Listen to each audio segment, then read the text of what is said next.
est-ce que les shampoings secs, ça peut être aussi un remède entre deux shampoings, si on n'a pas envie d'avoir cet effet huileux, ou est-ce qu'au contraire ça a le même effet qu'un shampoing lambda et ça ne va pas au fur et à mesure nous enlever le gras? Ça enlève pas le gras, ça l'absorbe le shampoing sec. Donc est-ce que ça peut être un remède de transition? Ça peut être un remède de transition. Maintenant, si vous n'aimez pas avoir les cheveux gras, avoir les cheveux poisseux et ternes avec un shampoing sec, je ne sais pas finalement ce qui est le plus intéressant des deux. Ça peut être un remède entre deux. Maintenant, moi je le conseille peu. Donc il vaut mieux avoir l'air d'une frite pendant 15 jours pour ensuite retrouver un rythme de shampoing normal sans avoir d'effet gras. Ouais, et puis tu peux avoir tes cheveux lâchés le jour de ton shampoing, et puis si au bout de 3 jours tu vois que tu vas être dans des effets frites, tu tires tes cheveux en queue de cheval, tu mets un petit peu de cire ou un petit peu de gel pour les plaquer, et ton effet gras il se voit plus. Non, c'est pas faux. C'est pas faux. Et par rapport donc racine grasse, pointe sèche, donc on fait ça à l'argile, etc. sur le haut de la tête. Exact. Et en bas, je suppose on va mettre des sérums, des huiles, on va faire des soins de nuit, etc. Il existe sur le marché des produits qui sont adaptés racine grasse, pointe sèche. Alors, comment faire pour que les boucles soient plus lourdes? Parce que alors, je suppose que la fille qui a dû me poser ces questions doit avoir des anglaises qui sont très remontées.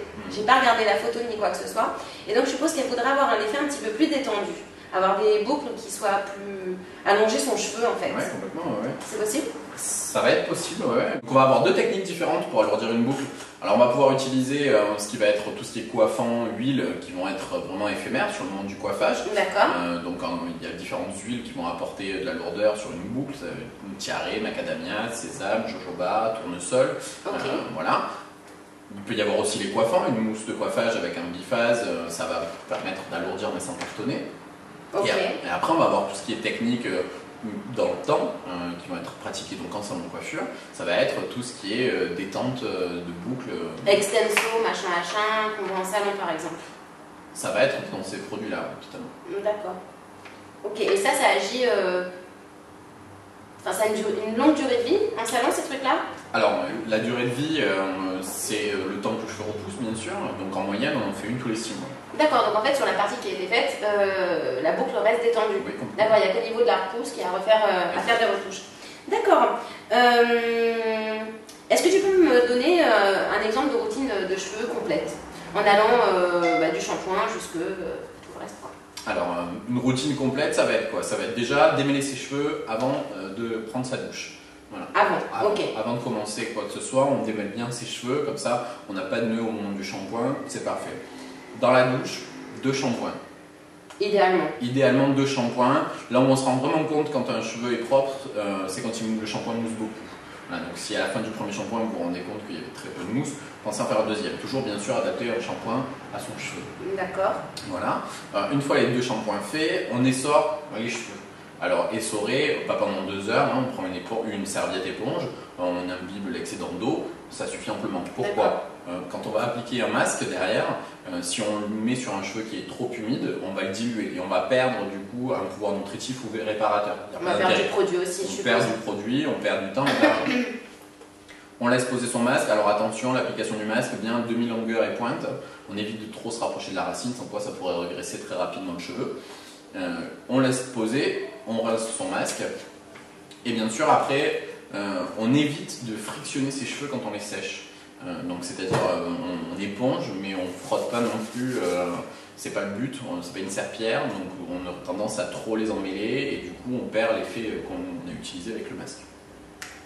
Après, adapter bien sûr le coiffant ou le soin sans rinçage. Le masque? Non, le masque, on l'a dit, pardon. Voilà, un soin sans rinçage, un spray hydratant démêlant ou un coiffant qui va permettre de préparer à l'application d'un lisseur. Sérum, masque de nuit, huile? Masque de nuit non, parce que là on est sur plus dans le quotidien, donc ça va être plus un sérum qui va permettre de faciliter le brushing, la fermeture des écailles, secret thermoactif pour un lisseur si on veut se faire les plaques. Le sérum peut être utilisé aussi en finition, de coiffage, pour discipliner les petites pointes, apporter de la brillance. Comme le gloss aussi. Voilà, exactement. On a des sprays de brillance qui apportent donc un voile de brillance sans un effet gras. Et l'avantage aussi, c'est que ça domine l'électricité statique. Voilà. D'accord, donc ça c'est pour toi la bonne routine de cheveux adaptée et tu estimes que les masques de nuit, tu les fais tellement peu fréquemment que c'est pas une routine quotidienne. Ça fait plutôt partie d'une routine hebdomadaire ou mensuelle en fait. Pour un masque de nuit ou une huile à laisser poser, ça va être plus d'une fréquence une fois par semaine plutôt que quelque chose de très régulier. D'accord, ok. Est-ce que tout ce qui est crépage, lac, toutes ces choses-là, tous les produits qu'on va se mettre sur les cheveux ou même le crépage en lui-même, ça abîme les cheveux? Tout ce qui est lisseur, friseur, coiffeur.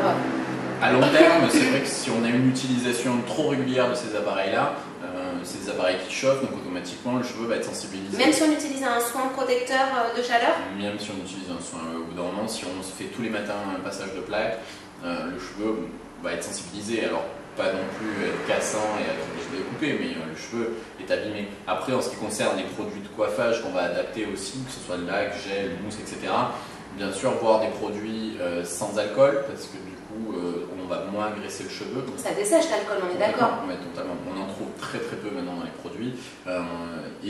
Les produits dans lesquels on pouvait le retrouver en grande quantité, c'était la mousse de coiffage, puisque c'est quand même les produits qu'on utilise en grosse quantité sur le cheveu. Maintenant, presque toutes les mousses de coiffage sur le marché sont dépourvues d'alcool.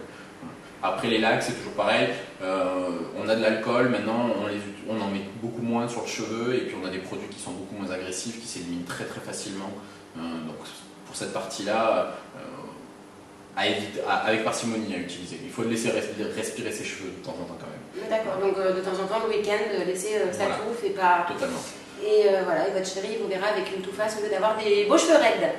Le crépage, parce que j'utilise beaucoup de crépage dans les tutos coiffure pour faire des chignons, des choses comme ça, puis c'est très à la mode sur les défilés, voilà, même dans les démonstrations de coiffeurs professionnels sur les chignons, tu sais, ils font souvent des, je sais pas comment ça s'appelle, des workshops, voilà. Donc moi je l'utilise beaucoup et il y a plein de filles qui me demandent si ça les abîme. Moi ça ne m'abîme pas les cheveux. Je les démêle ensuite très facilement, même si parfois je mets de la laque et que je crêpe par-dessus. Voilà, j'utilise de la laque de qualité.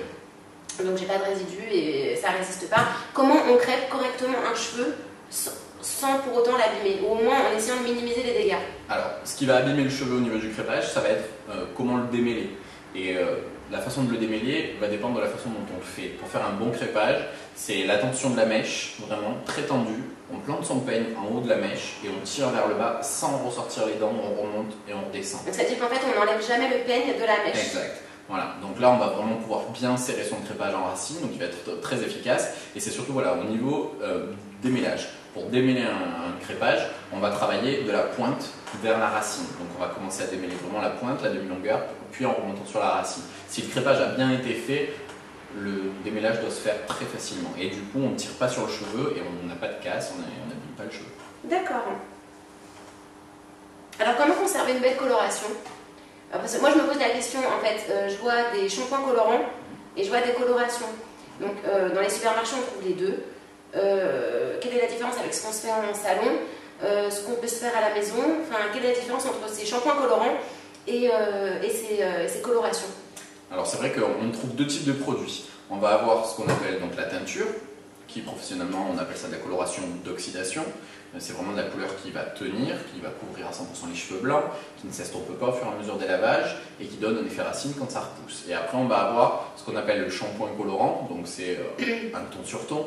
Le ton sur ton reste en superficie, il s'estompe au fur et à mesure des lavages, pas en totalité. Donc il faut bien penser une chose, c'est que quand on fait un shampoing colorant, on ne retrouve jamais sa couleur initiale à la fin, il ne s'estompera jamais en totalité. Par contre, l'avantage du ton sur ton, c'est qu'on n'a pas d'effet racine. Pardon. Comment bien entretenir sa coloration? Utiliser un shampoing pour cheveux colorés qui va permettre de fixer les pigments sur la cuticule et donc éviter du coup que la couleur dégorge trop rapidement dans le temps. Voilà. Et bien sûr un masque approprié. D'accord. Comment entretenir un beau blond? Ou alors quand tu as un blond il vire au jaune pipi, est-ce qu'il y a une solution justement pour enlever cet effet jaune ou quelqu'un qui est blond platine? Comment ça s'entretient? Alors le blond c'est quelque chose de très très difficile parce que du part des décolorations, le cheveu devient poreux, donc il absorbe vraiment tout ce qui est dans l'air, que ce soit la pollution, fumée de cigarette, etc. Et du coup il ternit très vite. Donc on a la chance... C'est de la crasse en fait qui les rend... Ouais, on a la chance d'avoir des produits, ce qu'on appelle les déjaunisseurs, shampoings déjaunisseurs. Ce sont des produits qui sont chargés en pigments violets qui vont permettre de neutraliser cet effet trop jaune, trop terne. Voilà, ça va redonner de l'éclat et de la brillance. Alors c'est vrai que pour une personne qui est platine, c'est vraiment le shampoing qu'elle doit avoir dans sa salle de bain. Je vois plein de trucs là, t'en as un par hasard qui donne que je vois un peu à quoi ça ressemble. Shampoing platine. Ah, j'ai déjà vu ça, voilà. Effectivement. Donc c'est un shampoing chargé en pigment violet, donc qui va permettre de neutraliser l'effet trop doré d'un cheveu. Bah, tiens, montre-le pendant que tu fais, comme ça on est tranquille. Moi la couleur elle m'inquiète un peu, je t'avoue, parce que je me dis que je vais finir à la pink.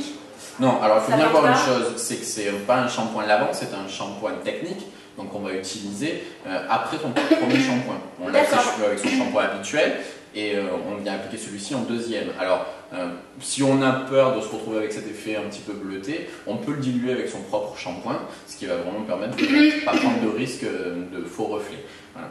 Mais c'est vraiment essentiel pour entretenir un blond si on veut avoir quelque chose de lumineux, de brillant et qui ne ternit pas. Parce que moi je suis dorée, si je mets ça, ça fait quoi? Tu vas perdre ton côté chaud, tu vas tomber dans quelque chose de plus pastel, de plus beige. Voilà. D'accord. Mais ton côté doré, tu vas très bien. Merci. Ce genre de produit existe aussi en masque, qui est un pouvoir un petit peu moins puissant en déjaunisseur, puisqu'on a un côté hydratant dans un masque. Mais ça va être plus pour une personne qui est moins platine. Vraiment, voilà, juste histoire de temps en temps de leur apporter un petit peu de brillance. Voilà. Mais à utiliser comme un masque habituel, on laisse poser et on a très très beaux résultats. D'accord, parce que ça je l'ai souvent vu en fait, je ne savais pas trop à quoi ça ressemblait, mais en fait je me rends compte que je l'avais souvent vu dans les salons de coiffure. Je pensais que c'était une teinture, voilà, je suis blonde. Non. Comment est-ce qu'on peut obtenir un effet mouillé? Donc, parce que pour l'été c'est vraiment super sympa, je veux dire, mais sans que ça fasse gras, huileux ou carton. Alors, la technique de la mousse de coiffage. La technique de la mousse de coiffage avec un spray hydratant, un spray biphase, ça peut être pas mal parce que ça apporte un côté mouillé sans figer le cheveu non plus. On peut passer les mains dedans, on n'a pas un effet carton, donc ça c'est pas mal. Après, on a des produits tels que du gel ou autre qui peuvent apporter un effet mouillé sans cartonner spécialement. D'accord, ok. Je vais revenir sur ma toute première question. Comment on peut se débarrasser d'un lissage brésilien?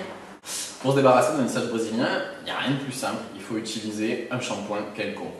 Un shampoing avec du sodium. Bon bah écoute Damien, je te remercie d'avoir répondu à toutes ces questions. Merci à toi. Si jamais les filles vous avez d'autres questions à poser qui n'ont pas été soulevées dans cette vidéo, n'hésitez pas à le contacter puisqu'il a une chaîne YouTube également. Il n'y a pas énormément de vidéos mais bon c'est un moyen de contact idéal parce qu'il est souvent sur YouTube.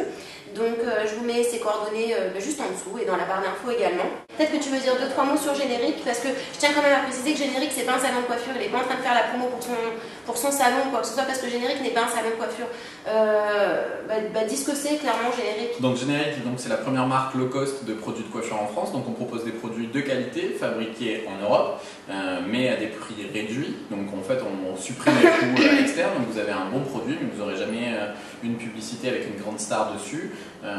On est présent donc là ici sur le showroom où vous retrouvez l'intégralité des produits qui sont distribués pour vous. Vous pouvez les acheter, vous pouvez les retrouver également sur le site internet générique.fr où vous retrouvez donc tous ces produits là de professionnels à des formats super intéressants avec des prix abordables rien que pour vous.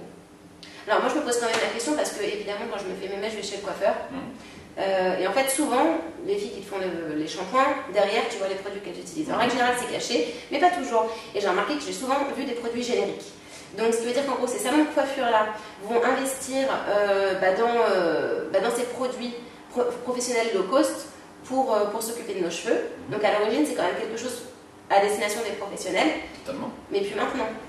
Alors, il faut savoir que dans l'intégralité de la gamme, il y a toute une partie qui n'est pas disponible, bien sûr, pour le grand public. C'est normal, c'est pas uniquement réservé à des pros. C'est des formats professionnels avec des composantes pro mises à disposition des gens comme moi, des personnes lambda. Exactement. Vous avez donc tous les produits qu'utilise le professionnel dans son salon de coiffure qui vous est disponible et que vous pouvez retrouver dans votre salle de bain. C'est ça qui est intéressant. Voilà, bon, moi j'avais déjà craqué sur le masque que j'avais découvert dans la Bétrousse. Et donc notamment ma nouvelle routine d'ailleurs, voilà, j'en suis contente. Voilà, bon, les filles elles le savent de toute manière, quand j'aime quelque chose je le dis. Donc voilà, je vous remercie d'avoir visionné cette longue vidéo en 3 parties, probablement. Et donc je vous dis à très vite, je vous fais des gros bisous et à bientôt. Salut. Bye bye.